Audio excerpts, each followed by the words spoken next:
Hi, this is Carmel. I'm the Crazy Cricket Lady, and I'm going to walk you through how to use the Monogram settings.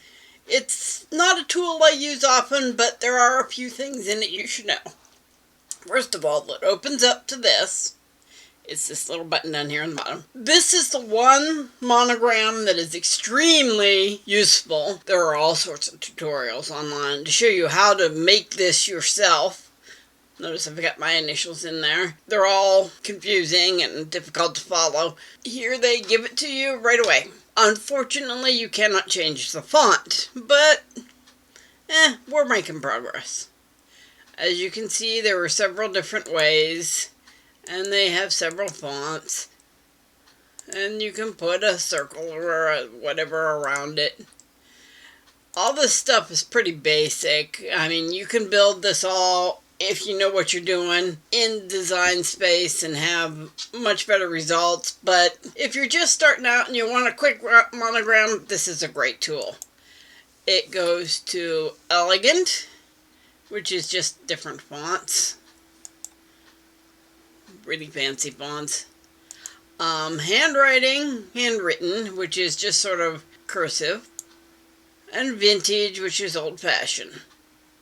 Now, the thematic ones are a little nicer. The botanical, they have flowers and stuff like that. But again, these are all stuff that you could do probably yourself. But if you need a quick one for something, it's a nice way to do it. Decorative. Occasions, they have some graduation and some birthday ones. Cordia is graduating this year, so maybe I'll look into that. Interests. They even have sewing and crafting. Sports. I made that one the other day and I liked it, but let me show you the one I'm going to look at, my favorite one. It's this one right here. You can get this to do cutting. You can do cut and draw. Again, I like this one.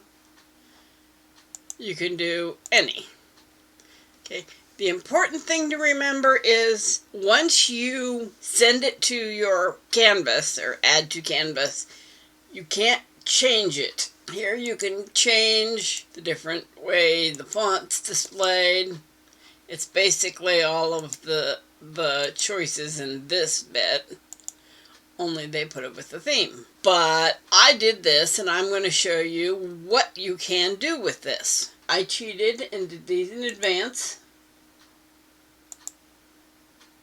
And I'll tell you why I changed it to Cordia's initials with that one. But this one is the cut and draw. It cuts out the outside edge and draws everything on the inside. This one is the draw only. It will take it and draw that with the pen. Now this one, I changed the text. You can do that because it is separate. Let's see which one, this one here. You can delete out the text and put it in your own font if you want to. That's pretty much all you can change. And I'll back that up because then you lose it. Okay. I put in Cordelia's initials, CMV, because I wanted to cut them out. And I did this as a just piece for like a medallion. But it cuts out the letters here, draws this, and cuts out the background there. And let me show you what each one of these is used for. This one can be used to draw on a piece of paper, obviously, but Cricut makes a washable fabric marker, and actually you can use any, even the Crayola washable markers. You can draw that and do a needle point. And this is what that looks like. This one, I did infusible ink to put a monogram on a towel. Actually, it's a burp cloth. What I did was I made this drew it with infusible ink markers on infusible ink paper, something that I had sitting around in my closet.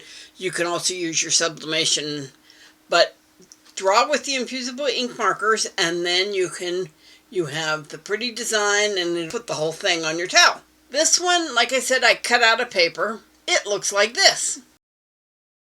So I hope you use the Monogram tool to do whatever you need to do. You can, like I said, do them without the tool, but the tool's a nice little addition and it's easy if you need something quick. This has been Carmel, the Crazy Cricket Lady, and thanks for watching my video. If you have any questions, you can reach me at blog@crazycricketlady.com, or you can just visit my website at www.crazycricketlady.com. Thank you.